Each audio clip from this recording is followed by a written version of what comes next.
Hola, hola a todos, bienvenidos sean a su café virtual.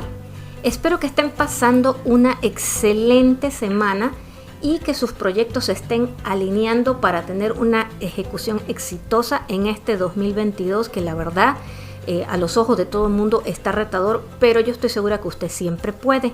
En esta semana nos acompaña desde la querida Ciudad de México Arali. Arali estuvo un poquito enfermita la semana pasada, pero vamos a darle la mayor bienvenida. Arali, preséntate con el público de Café Virtual.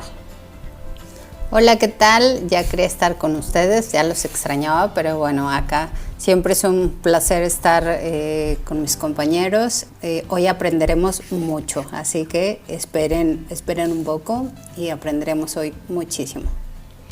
Muchas gracias, Arali. A todos los que nos escuchan, les recuerdo que se pueden comunicar con nosotros en Facebook, en @cafevirtualnesp y en nuestro correo electrónico contacto @café-mediovirtual.com. Que nos escuchan en las plataformas de mayor audiencia como son Anchor, Spotify, Apple Podcasts, Google Podcasts, Amazon Music, Breaker, Radio Public y Pocket Cast. Esta semana queremos acercarnos y tenemos un tema bastante interesante. Vamos a hablar un poco de la naturaleza, vamos a conversar acerca de las iniciativas que están detrás de remediar el cambio climático. Es un hecho innegable, aunque algunos dicen que no es cierto, ¿verdad? Pero la realidad es que sí hay un cambio climático, y si ustedes hablan con sus abuelos o con personas ya mayores, se van a dar cuenta que ellos recuerdan el clima y las cosas que suceden de una manera muy diferente a como se presentan en este momento. El cambio climático afecta los recursos naturales de nuestro planeta y por lo tanto coloca en peligro el futuro de animales, de plantas y al mismo ser humano al transformar completamente el área en donde vivimos. Si seguimos de la manera en que vamos en este momento, pues los resultados van a ser bastante desastrosos y desalentadores y más difíciles para las próximas generaciones.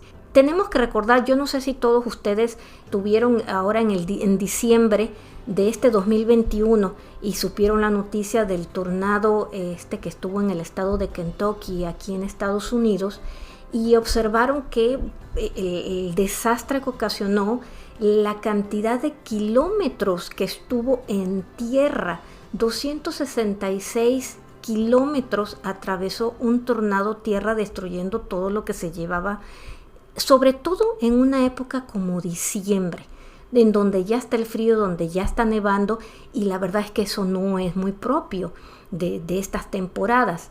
De la misma manera, no sé si han escuchado que al derretirse los polos han habido unos cambios climáticos bárbaros para los animales, y uno de los que está pasándola muy difícil ha sido el oso polar. A todos nos encanta ver ese osito hermoso, blanquito, pero al pobre se le está acabando en dónde vivir. Y precisamente en ese modo de supervivencia, el oso polar se ha movido a otras zonas, a zonas de tierra, y ha terminado mezclándose con el oso grizzly, el oso pardo grizzly, y ahora tenemos una nueva versión de oso que es la que se llama el grolar. Afortunadamente alrededor del mundo hay muchas personas que han levantado la mano y científicos y dicen hay que hacer algo, y han habido cambios de ingredientes en productos para disminuir las emisiones del CO2, se utilizan más energías renovables como la energía solar, eólica, y lo que estamos tratando es de evitar en algún momento estos cambios. Sin embargo, yo creo que todos ustedes nos ponemos contentos cuando estas iniciativas suceden y sí se está haciendo algo, pero yo no sé si ustedes han pensado que para todas estas iniciativas se necesita dinero y se necesita que haya financiamiento, que los que quieren hacerlo pues muchas veces no tienen todo esto en el bolsillo. En muchos lugares del mundo los proyectos se financian por los gobiernos locales o estatales o federales y en colaboración con las empresas privadas. Pero ahorita con la pandemia, muchos de los recursos que se han utilizado para este fin, pues resulta que ahora se han abocado a los esfuerzos por mitigar los problemas de la pandemia. Por lo tanto, muchas cosas se van a quedar atrás también como consecuencia de la pandemia. ¿Y por qué les comento todo esto? Porque nuestro invitado del día de hoy es un colombiano, ingeniero ambiental con un MBA en Sustainability Management de la Universidad de Leuphana en Alemania y está certificado como experto en finanzas sustentables por la Frankfurt School Development, Finance and the Frankfurt School. Yo la verdad es que no tenía ni la menor idea de que esto existía, les soy sincera. Ha dedicado su carrera desde Medellín, Colombia, a Colonia, Alemania, al trabajo y consultoría ambiental. Y hoy en día es socio fundador de strategiesforclimate.org y lo pueden encontrar el website y lo voy a poner en los links del podcast para que entren. Y Strategies for Climate es una iniciativa que trabaja en el contexto del financiamiento climático, conectando desarrolladores de proyectos climáticos con inversionistas, entre otros temas. La verdad es que, como les digo, no tenía ni la menor idea de que este tipo de financiamiento verde existía. Por lo tanto, quiero que ustedes también lo aprendan. Y le quiero dar la bienvenida a nuestro café virtual de esta semana a Juan Mora Gómez. Juan está en Colonia, Alemania, y le quiero pedir, Juan, por favor, preséntate con nuestro público de café virtual y explícanos, o sea, es la primera pregunta y de ahí van a salir muchas de seguro, ¿qué significa el término de finanzas climáticas? ¿A qué tipo de proyectos se aplica? Danos un poco de cultura en cuanto al estado ambiental en este momento. Bienvenido seas a Café Virtual, Juan. Rocío y equipo allá en la mesa de trabajo, muchas gracias por la invitación. Muy contento de estar aquí con todos ustedes, acompañándolos hoy en este podcast y compartiendo, como lo dijiste al principio, compartiendo con todos ustedes también este conocimiento que creo que es fundamental, sea que lo hagamos de manera muy específica en ciertos temas. Nos vamos a dar cuenta ahora de que es un tema que puede abarcar temas muy particulares, muy específicos, pero también otros que son más generales y que nos pueden dar una idea a qué se refiere este tema de finanzas climáticas. Como dijo Rocío, yo soy ingeniero ambiental, hice una maestría en sostenibilidad ambiental en la Universidad de Leuphana en Alemania y toda mi vida he estado trabajando en estos temas ambientales de sostenibilidad, cambio climático, medio ambiente, relacionados también con temas sociales y haciendo como un recuento rápido de mi experiencia profesional, pues y digamos académica también. Luego incluso pues de haberme graduado en la universidad empecé a trabajar en el Ministerio de Ambiente en Colombia. De ahí estuve haciendo algunas actividades profesionales con el sector privado, también en Colombia, ya con una perspectiva más internacional. Trabajé con una empresa del sector de hidrocarburos, donde tuve la oportunidad pues, de conocer de cerca esta actividad productiva que es tan interesante por un lado, pero también cuestionada por otro. Y bueno, hace 5 o 6 años ya estoy en Alemania y muy dedicado a estos temas de cambio climático, de financiamiento climático. Y precisamente yo creo que no es circunstancial el hecho de que yo esté aquí hoy desde Alemania trabajando estos temas. Yo creo que todos lo sabemos y es que Alemania ha sido pues un país pionero en sacar adelante todos estos conceptos y en trabajar fuerte en los temas de medio ambiente, cambio climático, sociales. Ahora pues muy enfocado también en todo lo relacionado con financiamiento climático. Y estos últimos 6 años, pues como les vengo contando ya aquí, trabajando, profundizando en estos temas. Y para darle una respuesta también general a la pregunta que me haces, ¿qué es eso del financiamiento climático? Entonces yo diría que es todo el conjunto de flujo, instituciones, iniciativas que están enfocadas o que pretenden contribuir a los objetivos de cambio climático en términos de adaptación y mitigación. Digamos que es una definición bastante general, pero ahí nos vamos adentrando un poco en este contexto del tema de finanzas climáticas y de cambio climático. A ver, Juan, dime una cosa, ¿quiénes participan en esto del financiamiento del cambio climático? ¿Quiénes son las partes que entran? ¿Y por qué es tan relevante? Bueno, yo creo que esa es una pregunta redundante, creo que sabemos por qué es tan relevante, pero explícanos estas partes, cómo se conectan, cómo entran ustedes, cómo es este proceso. Ok, Rocío, es una muy buena pregunta, es muy interesante y da pie también, digamos que en términos generales, yo podría explicar que los actores que participan en temas de financiamiento climático son por un lado quienes ponen el capital o quienes ponen los recursos, que ahí pueden haber también otra categoría de actores como son instituciones financieras, fundaciones, inversionistas privados. Y por el otro lado también están quienes desarrollan proyectos o incluso podríamos hablar de quienes son los beneficiarios finales de los proyectos. Entonces, en ese espectro amplio, desde que los recursos se pueden poner a disposición de los proyectos hasta que pueden llegar a destinarse o a desarrollarse o a implementarse en un proyecto, participan un montón de actores. Y en el contexto del financiamiento climático se habla de un concepto que es la arquitectura climática. Entonces, aquí en la arquitectura climática participan instituciones como bancos de desarrollo, como agencias de cooperación internacional, de cooperación privada, incluso el mismo mercado de capitales. Y cada uno de estos o de estas instancias tiene unas necesidades y unas perspectivas particulares.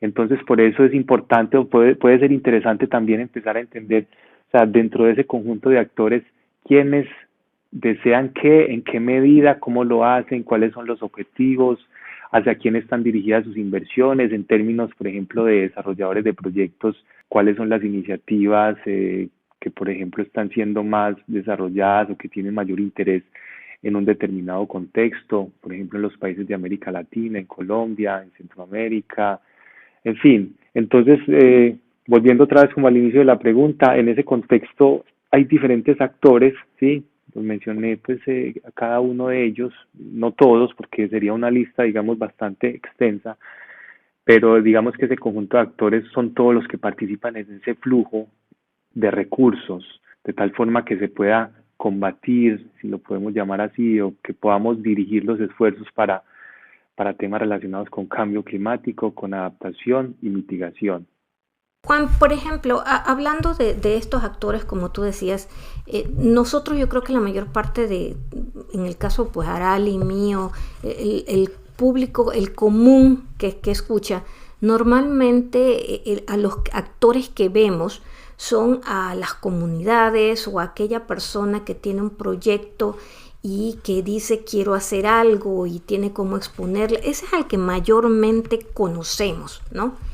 Pero escuchándote como que me doy cuenta que pueden haber muchas personas con proyectos, pero hay ciertos proyectos de preferencia para ser ayudados. No, ¿me podrías hablar un poco acerca de eso? Claro que sí, efectivamente, en ese contexto o en ese escenario de actores, de instituciones y de todos los que participan en el contexto de las finanzas climáticas, como usted decía, entonces hay instituciones financieras del nivel nacional o multilaterales y también están pues podríamos llamar las comunidades o las personas interesadas en que se desarrollen estos proyectos. Y claro, a nivel, digamos que a nivel de las personas del común, muchas veces los proyectos que son más visibles podrían ser este tipo de proyectos que tienen unas implicaciones o que tienen un resultado directo sobre las comunidades.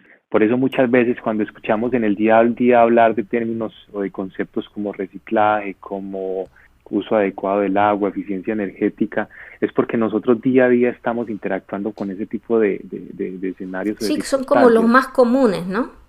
Son como los más comunes, pero también hay otros proyectos que digamos que a nivel de escala o a nivel de lo que se llama el ticket en estos conceptos de financiamiento climático son proyectos mucho más grandes y que implican ya la intervención, el trabajo articulado entre instancias, por ejemplo, de gobierno y también con inversionistas o con empresa privada. Entonces son proyectos que tienen que ver con grandes suministro de agua, por ejemplo, son proyectos que tienen que ver con la instalación de parques eólicos, con granjas solares. Entonces son proyectos en donde ya participa un amplio número de actores, son proyectos que requieren una inversión mucho mayor y son proyectos también que, claro, si lo quisiéramos ver en términos de impacto, son proyectos que tienen un impacto mucho más amplio o mucho más preciso, concreto entre las comunidades, incluso pues entre las mismas instituciones que allí participan. O sea, déjame ver, por ejemplo, estábamos hablando de estos proyectos. Normalmente la persona que quiere o que está en nuestros países y tiene un proyecto de este tipo, pues las primeras puertas que tocan normalmente son los gobiernos, ¿no? Entonces, los gobiernos o entidades locales, llámense privadas o públicas, que pensamos que nos puedan ayudar a desarrollar. Cuando estas empresas no pueden o no tienen los fondos, entonces estas son las empresas que se van a buscar otras empresas de mayor financiamiento climático, otros tipos de inversionistas que pueden estar interesados en estos proyectos y entonces entran a colaborar. ¿Estoy bien o estoy mal? Es correcto, depende del tipo de proyecto. Digamos que es un concepto pues muy común en el desarrollo de estas iniciativas, y es la escala del proyecto. Okay. Entonces, cuando la escala del proyecto, por ejemplo, lo que se quiere impactar es una pequeña comunidad, entonces digamos que son proyectos en donde un gobierno local puede participar, y participa a través de poner a disposición unos fondos, unos profesionales, se articulan unas instituciones para que se pueda llevar a cabo el proyecto. Un proyecto sencillo, digamos, por ejemplo, voy a poner un caso sencillo, un acueducto regional o heredal, en donde hay una necesidad pues muy bien establecida por parte de una comunidad, 200, 300 personas, 50, el número que sea. Ellos tienen una necesidad muy bien definida y ellos dicen: necesitamos este apoyo por parte de las autoridades locales o regionales. Entonces se hace todo el proceso de estructuración del proyecto, se determinan cuáles son los recursos que se necesitan, se formula el proyecto, se desarrolla, después se hacen unas actividades de verificación, seguimiento y bueno. Pero ya para otro tipo de proyectos, en donde ya, por ejemplo, inciden aspectos de orden regional, en donde, por ejemplo, hay involucrados varios departamentos pues a nivel de país, o incluso hay proyectos pues que son del orden de donde 2, 3 países pueden participar al mismo tiempo, porque allí convergen pues iniciativas o intereses de cada uno de los países. Digamos que ahí es donde se accede ya a otro tipo de instancias o a otro tipo de agentes o de instituciones que pueden apoyar en el desarrollo de este proyecto. Instituciones como cuáles, como la GIZ, el Banco Interamericano de Desarrollo, Banco Mundial, el Fondo Verde del Clima, que de pronto ahorita más adelante vamos a hablar un poquito de él. Entonces son instituciones ya mucho más grandes que tienen ya, digamos que, todos sus procesos y procedimientos mucho más estructurados para apoyar este tipo de iniciativas. Ahorita con lo de la pandemia, ¿cómo has visto estas iniciativas? ¿Se han afectado? ¿Se han parado? ¿Hay mayores inversores? ¿Has notado algún cambio? Ahora con el tema de la pandemia, lo que sí ha sido muy evidente es que esa brecha que es necesaria cerrar para nosotros lograr los objetivos pues que nos hemos establecido en términos de mitigación, adaptación a cambio climático, esa brecha de recursos cada vez es mucho más amplia, porque hace 2, 3 años los gobiernos, tenían destinados unos recursos específicos para proyectos de cambio climático, con el fin pues de cumplir cada uno con sus objetivos, con sus expectativas que se tenían proyectadas al 2030, 2050, de acuerdo pues a las proyecciones de cada país, de los acuerdos a los que que hubiese suscrito. Sin embargo, con lo de la pandemia, efectivamente, pues lo que hemos visto, que ha pasado, es que ya todos los gobiernos han tenido la necesidad de redireccionar estos fondos. Entonces ahora las prioridades básicas son otra vez la recuperación del empleo, son otra vez volver a las condiciones económicas en las que se estaba antes de la pandemia, de tal forma que los países puedan mantener ese crecimiento, de tal forma que se pueda garantizar pues de alguna forma las condiciones para que la gente esté bien en el país. En particular, por ejemplo, en temas relacionados con salud, se redireccionaron ya muchos recursos hacia el tema de salud, importantísimo el tema, sin querer pues decir que uno es más importante que el otro, sino que todos en una balanza tienen pues ese peso específico. Entonces, efectivamente, claro, con lo de la pandemia nos dimos cuenta, si antes los recursos eran escasos por parte del sector público, ahora sí que son muchos más escasos. Entonces lo que nos tenemos que preguntar nosotros, quienes estamos interesados en todo este tema del desarrollo de proyectos y de mirar dónde vamos a buscar estos recursos, es bueno, ¿y ahora de dónde salen estos recursos? Entonces, digamos que ese tema de financiamiento climático nos trata de unas ideas ya muy claves de, bueno, está el mercado de capitales, allí se pueden acceder a unos recursos a través de diferentes instrumentos, a través de diferentes procedimientos, pero efectivamente la pandemia lo que nos hizo darnos cuenta es eso.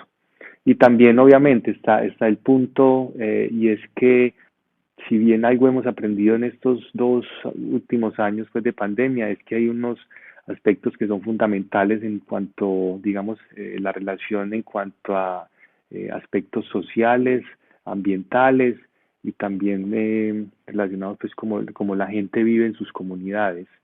Y yo creo que hay muchos gobiernos que han identificado eso también y han destinado ya todos los recursos para que estas condiciones mejoren. Por ejemplo, si en este momento, bueno, de pandemia, digamos que se quiere ayudar y el dinero es menor, o digamos que hay que ser un poco más creativo para encontrar los recursos, ¿cuáles son las características que debe reunir un proyecto de manera que pueda ser elegible dentro de lo que es este financiamiento climático? Porque estamos hablando que probablemente los proyectos más pequeños siempre los gobiernos locales se van a querer quedar, pero como alguien que tenga algo que realmente impacta, cómo ese alguien tiene que llegar a esta parte de financiamiento. Ok, esa es una muy buena pregunta porque eso, o sea, desde la perspectiva más básica, uno diría que un proyecto es válido o que un proyecto tiene sentido en la medida en que contribuya de manera específica a los objetivos de adaptación y mitigación o desarrollo bajo en carbono, de resiliencia o de adaptación al cambio climático. Sin embargo, como está ya el abanico de proyectos, entonces ya pues, diferentes instituciones y no solo los desarrolladores de proyectos, sino también quienes ponen los recursos, dijeron, bueno, vamos a organizar esto un poco y las condiciones que se tienen que cumplir para que un proyecto efectivamente pueda acceder a estos recursos es que cumpla con aspectos como que la relación costo-beneficio del proyecto sea positiva.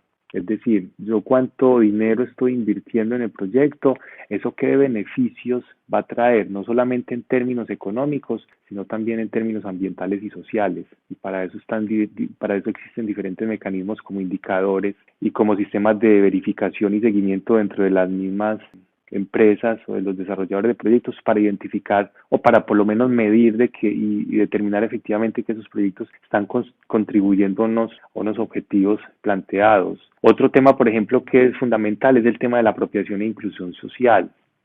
Cómo estos proyectos están integrando no solamente esos conceptos ambientales, sino también cómo están garantizando que desde el punto de vista social se esté garantizando la participación, de que se estén trabajando en temas de equidad de género, que se estén trabajando en aspectos relacionados con comunidades, grupos minoritarios.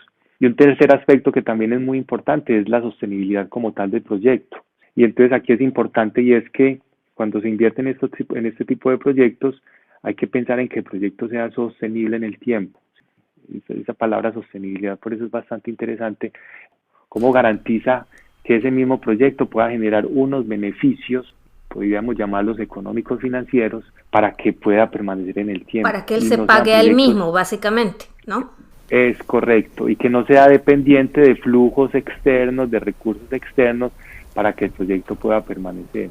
Yo creo que ahí es donde nosotros tenemos un reto bastante grande en países en América Latina, que está muy relacionado con el tema de formulación de proyectos, y es cómo hacer que esos proyectos sean sostenibles, de que generen esos beneficios de tal forma que el proyecto se pueda sostener los años que sean necesarios, 5, 10, 12, 15 años, y no dependa de esos flujos externos.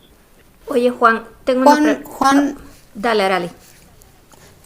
Y una pregunta, ¿tú qué tanto crees que exista como esta parte del gobierno que lo vea como, entiendo que es un tema muy importante, pues literal para el mundo, pero qué tanto beneficio le ve el gobierno a nivel, ya pensando finanzas, negocios, o sea, lo ven como algo importante, aunque, o sea, evidentemente es algo súper importante, pero le dan la prioridad? Sí, Arali, eso es una pregunta pues que tiene, digamos, varios puntos, como varios elementos que habría que discutir o que analizar ahí. Y yo de entrada diría, los gobiernos obviamente ven la necesidad, y no solo la necesidad, sino también los beneficios que se pueden derivar del desarrollo de estos proyectos. Desde el punto de vista del sector público, los gobiernos, las instituciones de gobierno, en general instituciones públicas, tienen la obligación, así decirlo, tienen la obligación de generar las condiciones para que las comunidades, las personas, el medio ambiente permanezcan en unas condiciones aceptables para que nosotros podamos vivir bien. En ese orden de ideas, muchos de los proyectos que ellos hacen o que ellos ejecutan, esos proyectos muchas veces no tienen esos retornos financieros que esperaría, por ejemplo, un agente del sector privado. Entonces, en ese orden de ideas, los gobiernos dicen, listo, vamos a ejecutar este proyecto, vamos a invertir estos recursos, por ejemplo, en el saneamiento de un río, garantizando otra vez que el río se pueda hacer unas plantas de tratamiento y se puedan otra vez volver a las condiciones iniciales del río. Muchas veces ese tipo de proyectos no tienen los retornos que se esperan. Ahí es cuando es difícil que el proyecto se pueda volver sostenible. Exacto. Pero si se mira por ejemplo, desde el punto de vista o desde la perspectiva del privado, el privado, y con toda razón, porque ellos pues también lo que buscan es obtener un beneficio para volver a reinvertir esos recursos. Ellos buscan bueno, este proyecto, de qué forma yo podría hacerlo sostenible, pero también financieramente sostenible, para que el proyecto pueda, además de generar esos recursos, esos dividendos, también pueda tener esos impactos ambientales y sociales que estamos buscando. Entonces, claro, nosotros, y eso está muy dado también por el tema de que a nivel latinoamericano, bueno, en Europa también se presenta eso, la ciudadanía general tiende a criticar a los gobiernos porque no ejecutan una cosa, porque dejan de hacer otra, porque muestran más el interés en temas asociados con, no sé, con temas relacionados, por ejemplo, con armas, con productos químicos. Pero, por ejemplo, hay otros proyectos en donde la ciudadanía ve que efectivamente los gobiernos no muestran mucho interés, pero es un tema complejo. Hay que mirarlo en el contexto completo y determinar, bueno, cuál es el objetivo primordial, se está logrando, se están invirtiendo los recursos desde ese punto de vista. Pero Juan, ¿no tiene mucho que ver también, por ejemplo, la forma en que se presentan estos proyectos? Porque pienso yo, muchas veces las áreas que están desarrollando traen una muy buena idea, pero una cosa es que tú traigas las ideas y lo veas. Sin embargo, presentar el proyecto de manera, o sea, es como hacer la venta, ¿no?, del proyecto, poner todos los números, toda la formación, todo aquello que diga, mira, esto es lo que puede dar, lo que debe hacer, etcétera, etcétera.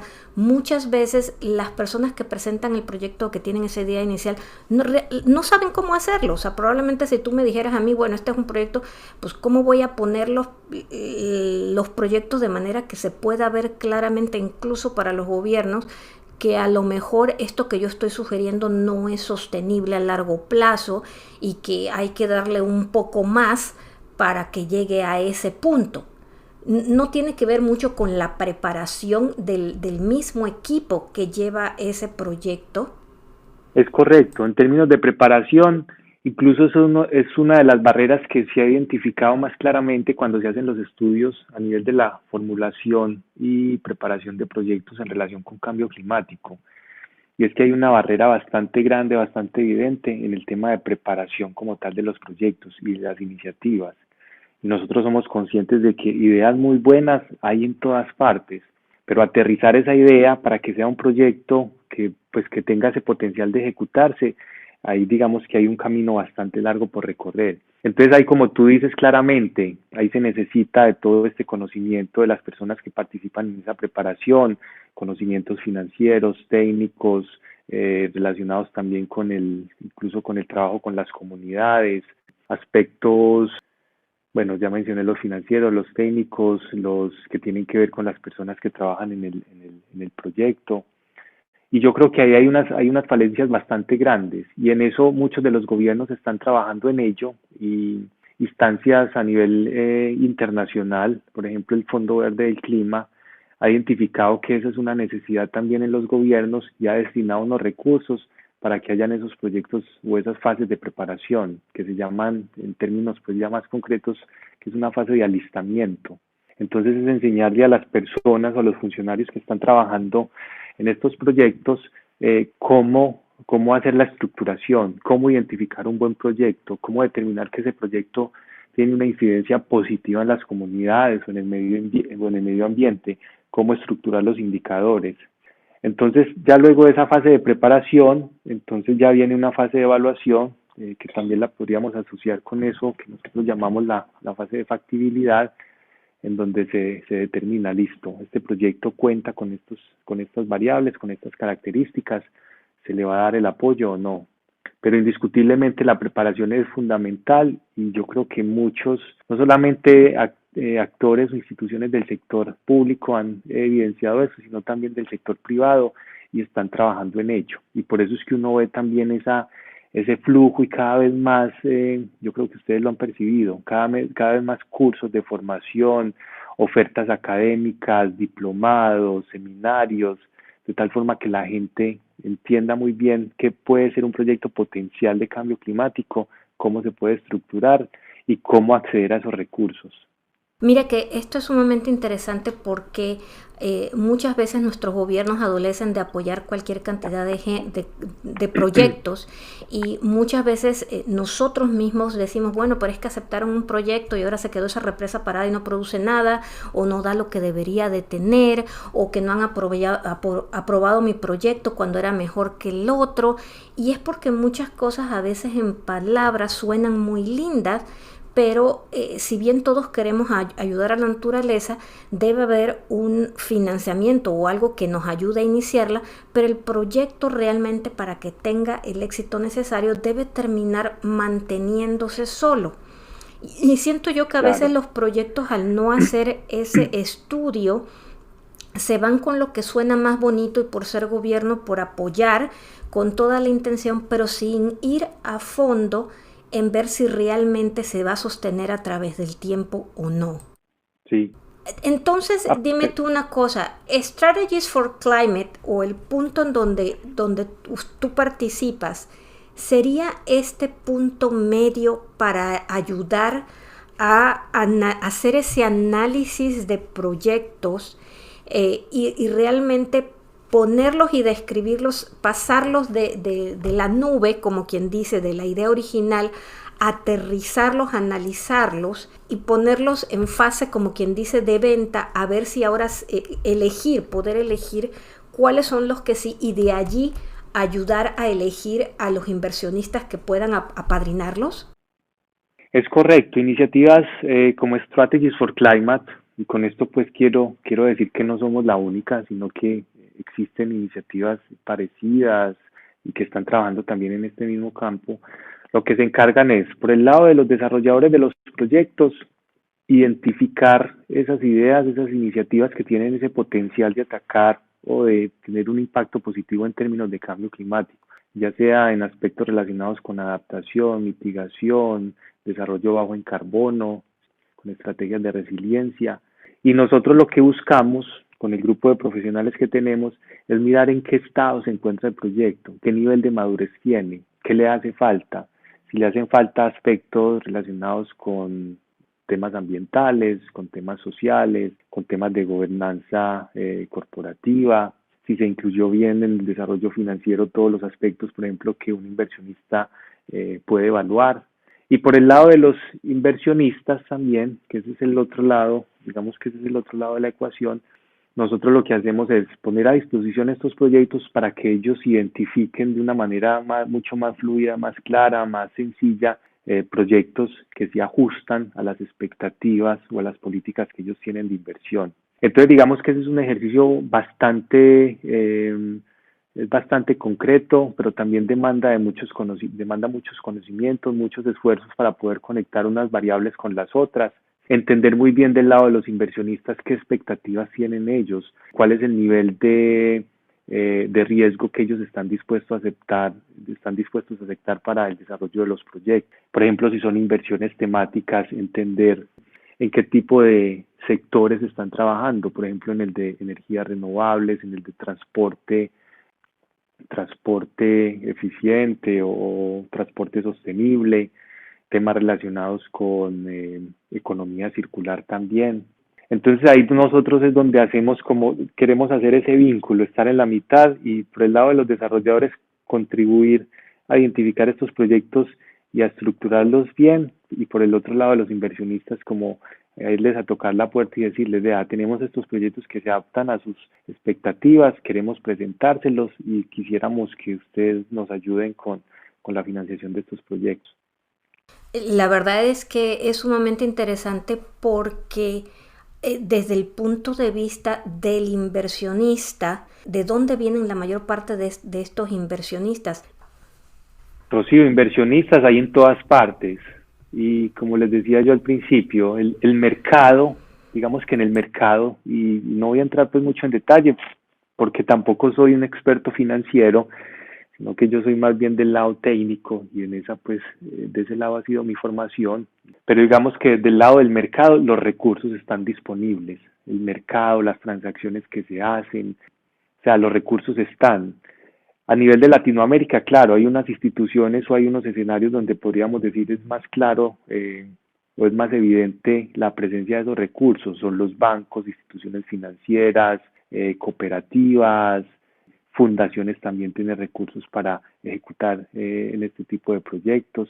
Y en Europa también, obviamente, están esas mismas instituciones. ¿Qué podría diferenciar el escenario o el contexto de América Latina con el de Europa? Yo diría que es también el tipo de proyectos que se desarrollan, porque eso es muy particular de cada región, de cada país. Por otro lado, el volumen. Yo también diría que los proyectos, de pronto muchos de los proyectos que se desarrollan en este lado, pues aquí en Europa son proyectos mucho más grandes, que tienen unas ambiciones mucho más marcadas, más amplias, que tienen unas necesidades, unos objetivos muy específicos para el contexto, para lo que ellos están necesitando acá, temas relacionados con la eficiencia energética, aspectos que tienen que ver con algo que nosotros pues no tenemos en muchos de los países de América Latina, que es el tema de las estaciones. Aquí se necesita mucha energía, por ejemplo, para poder suplir esa demanda en las épocas de invierno. La discusión que se está dando actualmente con el tema de la transición energética, pasar de combustibles fósiles a las fuentes no convencionales o a las fuentes de energía renovable, que en Colombia en particular pues se llaman las fuentes no convencionales de energía renovable. Entonces digamos que inversionistas están en todas partes, cada uno digamos que se ha ido especializando y ha ido identificando qué tipo de proyectos o qué iniciativas se ajustan más a las expectativas que tienen, y en ese orden de ideas van invirtiendo, se van metiendo con mucho más detalle en el desarrollo de estos proyectos. Desde el punto de vista de las inversiones, cuando se organizan y ya se empiezan a poner y aterrizar estos proyectos, ¿qué es lo que hacen ustedes? ¿Qué es lo que la experiencia te ha dicho que es lo que más buscan los inversionistas como para que digan, en este sí voy, en este sí, a diferencia de otro, ponte, tienes tú 2 proyectos y el equipo de ustedes de Strategies for Climate tiene 2 proyectos que ustedes mismos han ayudado a poner en papel, a modelarlo, a llevarlo, y van y se lo ponen a un inversionista enfrente. ¿Qué normalmente es lo que hace que alguien diga, por este me voy a decidir? ¿Es el tipo de proyecto o a lo mejor la seguridad de que en un determinado proyecto realmente el proyecto va a ser sostenible y va a seguir adelante, o de que va a generar una inversión? ¿Qué es lo que realmente porque yo me imagino que las personas los inversionistas que entran en este tipo de categorías, sí, obviamente como inversionista quieres un retorno de inversión, pero también tienes una mentalidad diferente. También parte de lo que te lleva a eso es precisamente esta conservación ambiental, ¿o estoy errada? No, tienes toda la razón. Y por ejemplo, desde el concepto, desde el escenario de la inversión tradicional, claro, a los inversionistas lo único que les podría interesar en ese contexto es obtener unos retornos en un buen porcentaje y de manera rápida. Pero por el propósito nuestro, y que lo compartimos con muchas de las empresas que estamos trabajando en este mismo campo y que estamos moviéndonos hacia allá, hacia el tema de cambio climático, porque eso es un tema de preocupación no solo para nosotros como profesionales, sino para todas las personas. Nosotros indudablemente tratamos de buscar, primero, inversionistas que compartan esa visión con nosotros, que sean inversionistas que dentro de sus políticas estén determinando que para ellos es importante los temas ambientales, los temas sociales, los temas de, por ejemplo, transición energética, movilidad sostenible. No son inversionistas que están interesados en temas de armas, en temas de tabaco, o en temas de químicos que pueden tener implicaciones pues en la salud de las personas. Y por el otro lado, para nosotros también es clave identificar ese tipo de proyectos, porque como lo dije al principio, puede que haya muy buenas iniciativas en ese saco de proyectos o en ese conjunto de proyectos, pero nosotros buscamos esas iniciativas que tienen esas condiciones básicas de que efectivamente están contribuyendo con aspectos ambientales, de mitigación, de adaptación, que hay una reducción concreta, por ejemplo, de emisiones de CO2, que se puede medir, que se pueden determinar unos indicadores para calcular cuánto teníamos al inicio del proyecto y cuando lo adoptamos cuántas toneladas de CO2 se lograron reducir. Ese es uno de los indicadores pues más reconocidos. En términos de eficiencia energética, cuánto logramos nosotros reducir en términos de uso de energía para que la energía pues, pueda ser utilizada de manera más eficiente. Entonces digamos que con ese propósito en mente, tanto nosotros como personas que estamos apoyando en el desarrollo de los proyectos, como los inversionistas al otro lado, que nosotros pues identificamos claramente que ellos son los que pueden apoyar ese tipo de proyectos, nos movemos en esa área. Entonces, eso hace que sea un ecosistema un poco más limitado, no es un ecosistema tan amplio como uno creería. Además, no todo el mundo está interesado en invertir en temas ambientales. Eso es muy claro también, muchos hablan, pero digamos que son sí, pocos. Sí, muchos se habla, pero pocos son los que se tiran, ¿no? Es correcto. Entonces hay un concepto muy interesante también que es lo del greenwashing, y es lo que hacen muchas empresas, personas. Yo lo podría trasladar incluso al mundo pues de las personas, instituciones que todo el tiempo están hablando y estamos haciendo esto por el medio ambiente y estamos contribuyendo y nosotros somos responsables de hacer este impacto positivo en tal y tal cosa, pero realmente cuando se van a hacer los análisis de fondo, pues nos damos cuenta de que no es tal lo que están haciendo.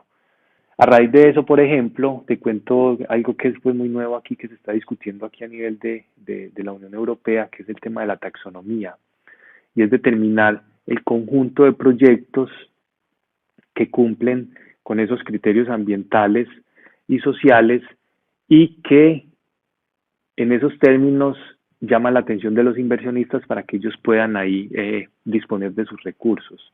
Entonces es una clasificación muy clara donde dice, este tipo de proyecto cumple con eso. Por ejemplo, parques eólicos, por ejemplo, granjas solares, proyectos. Hay una discusión muy fuerte en este momento si, por ejemplo, el gas, la generación de energía con gas puede incluirse dentro de esa categoría.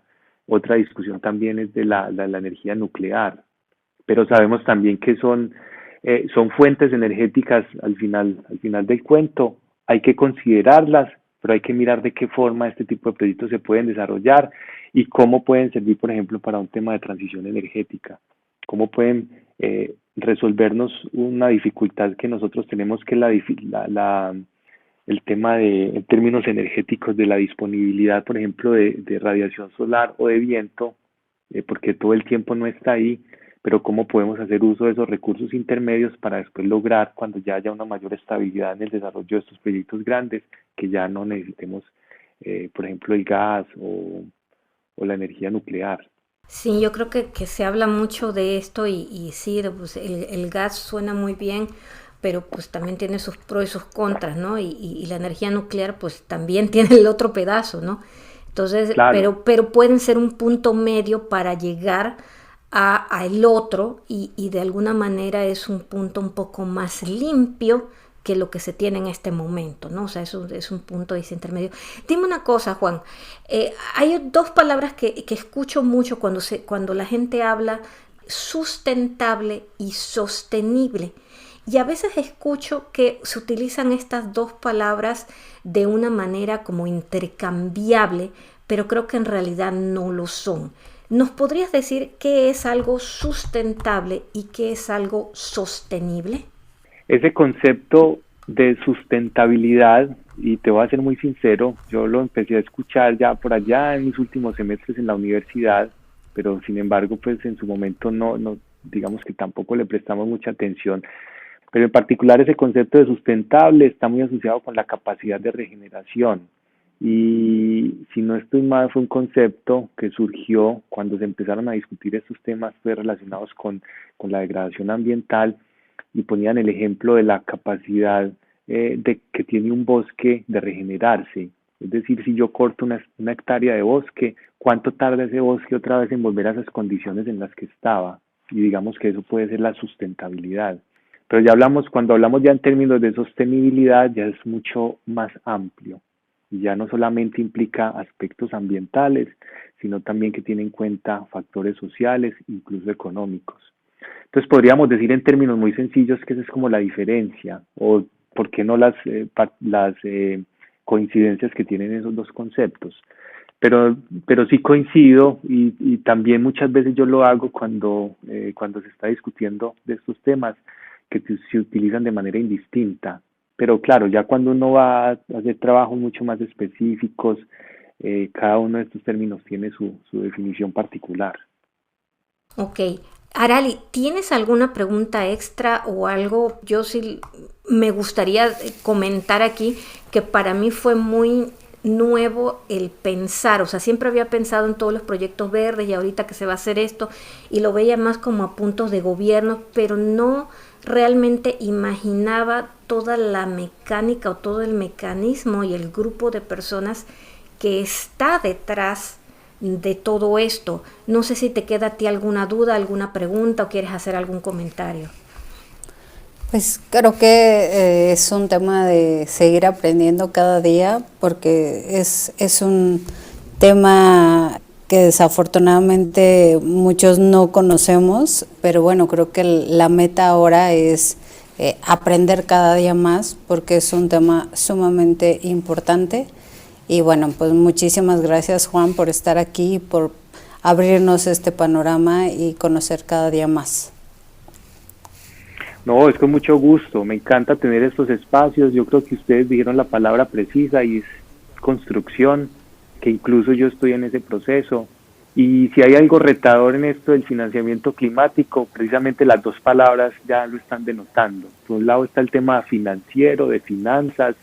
Incluso sabemos que hay personas que estudian y se especializan exclusivamente en temas financieros. Y por el otro lado están los aspectos relacionados con el clima, con el ambiente, con aspectos sociales, que también es un escenario o es digamos, un panorama bastante amplio. Entonces, incluso para mí esto ha sido un reto bastante grande, tratar de integrar esos dos temas, mirar cómo podemos meterle al cambio climático esos aspectos financieros, pero también cómo tratar de decirle a las personas que trabajan en el sector financiero, decirles, no todo puede ser visto solamente desde la medición de dinero y de utilidad y de riesgo y de retorno, sino también que hay que pensar en que todo eso que se está haciendo, todo lo que está sucediendo en el día a día, en el mercado, en lo que hacemos nosotros, con nuestra actitud y nuestros hábitos de compra, lo que hacen las empresas, lo que hacen los gobiernos, el solo hecho de coger el carro un día y transitar, no sé, X número de kilómetros, estamos emitiendo CO2 al ambiente. Todo eso también tiene unas implicaciones en el medio ambiente. Entonces, son dos aspectos, no solamente pues esos dos, pero son dos aspectos que hay que integrar, y que eso nos está demandando a nosotros, a todas las personas que estamos trabajando en este tema, que nos formemos y que construyamos esto conjuntamente, porque esa es la única forma. En la medida en que lo entendamos bien, podemos nosotros trabajar en herramientas y en mecanismos que puedan ayudar a volver a las condiciones en las que estaba el planeta hace unos años, que es muy triste ver ahora pues todo lo que está pasando. Híjole, que quisiéramos regresarlo un poquito, ¿no? Y que vimos en la pandemia, cuando estuvimos encerrados, lo mucho que ayudó ese tiempo. Increíble, pero cierto, ¿eh?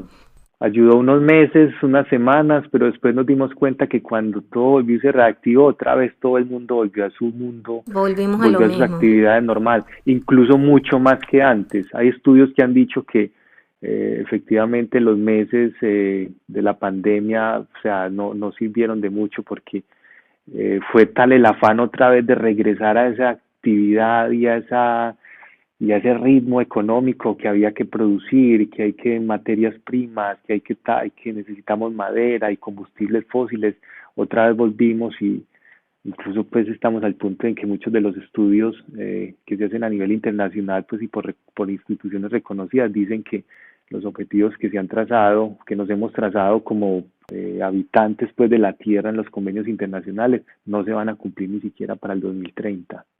Válgame, Entonces, eso sí no bueno, me lo sabía, qué crítico. Yo pensé que sí, a lo mejor con algo que había sucedido, por lo menos habíamos regresado, pero el hecho de que estemos peor que antes, eso sí, la verdad es que está, sí, que va. hay muchos estudios que afirman eso, que otra vez volvimos a ese nivel, incluso mucho más manifiesto a lo que estábamos antes de la pandemia.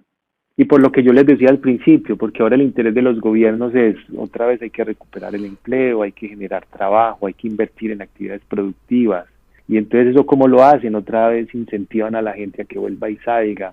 Ustedes se han dado cuenta también, todos nos damos cuenta en el día a día, el tema de que venga, vaya, compre, días sin IVA, volvamos como a Regrese, esa dele actividad. como antes que se Sí, necesita, y todos queremos que la actividad económica se vuelva a reactivar y ay, sí, como que nos vamos a ayudar y ahí vamos y le damos de nuevo, ¿no?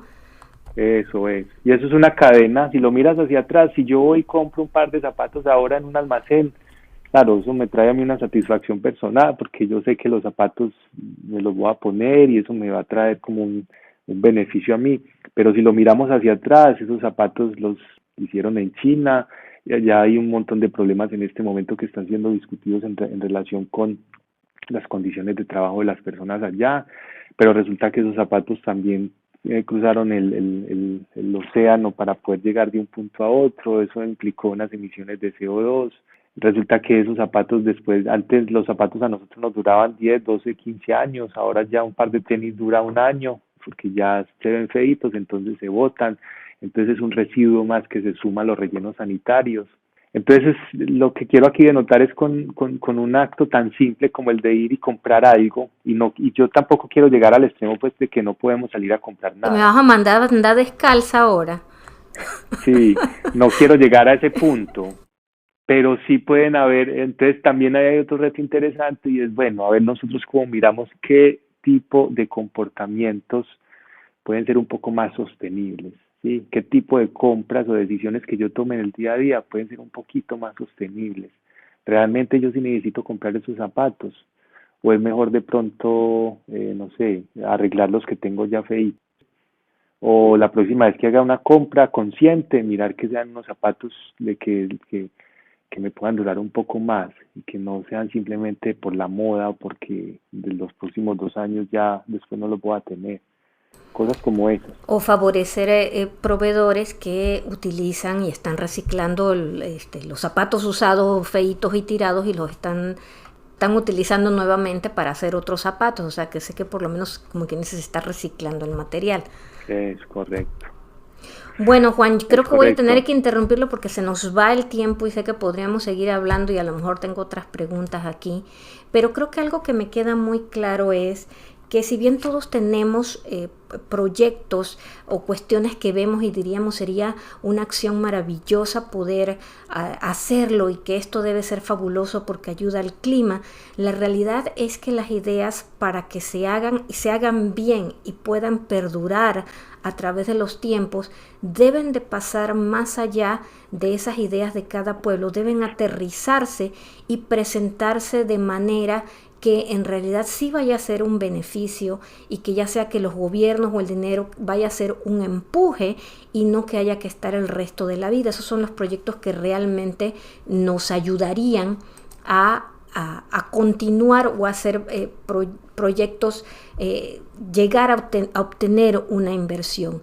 Y que una limitante muy grande es que muchas veces lo vemos desde esta manera idealista y realmente no sabemos aterrizarlos y cuando no obtenemos esa ayuda a veces nos quedamos tristes porque no obtenemos la ayuda sin entender que probablemente no supimos aterrizar el proyecto y que quien tenga realmente proyectos que piensa que son buenos debe dar ese paso extra de tener esa idea y asesorarse o aprender o buscar a personas como ustedes que los ayuden realmente a aterrizarlos para ponerlos de manera que puedan ejecutarse, ya sea a nivel de gobierno, para luego no quejarnos de nuestros gobiernos en que nada más están gastando la plata, sino que sea de manera adecuada o de manera que sea de empresa privada. Creo que eso me queda muy claro y que tienen que haber formas de medir que realmente el proyecto tiene éxito.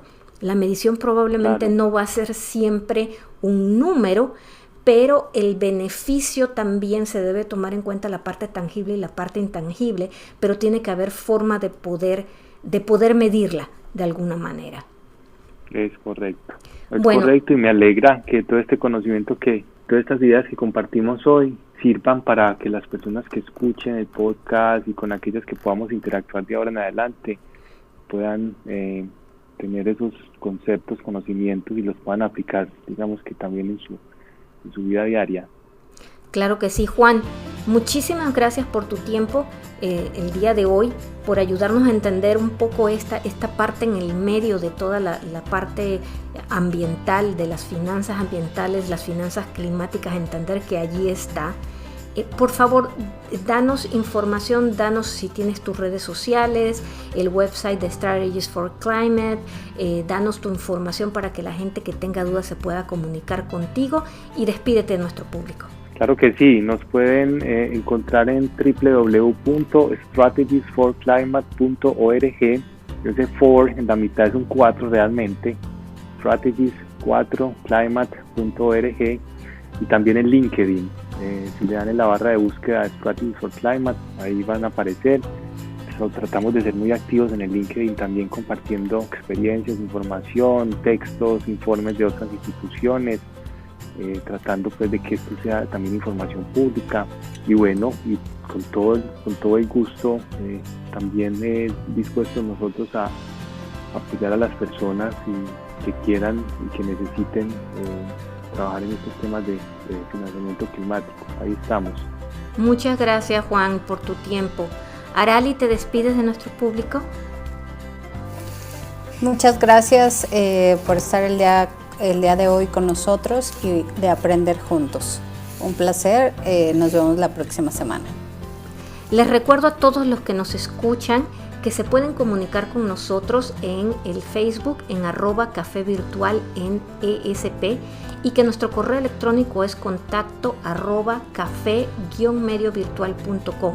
Envíenos sus preguntas, envíenos sus comentarios. Si este tema les gustaría para afianzar o traen algo más, por favor déjennoslo saber. Nos escuchan en las plataformas de mayor audiencia como Café Virtual por Rocío Cabrera, en Anchor, Spotify, Apple Podcasts, Google Podcasts, Amazon Music, Breaker, Radio Public y Pocket Cast. Este ha sido el podcast de esta semana. Muchas gracias nuevamente por su tiempo. Pongan una sonrisa en su rostro y compartan esta información con las personas que conocen, porque nos ayuda a todos a conocer más. Recuerde que aquí le damos información para que usted tome su mejor y propia decisión. Que tengan un excelente resto de día. Hasta pronto.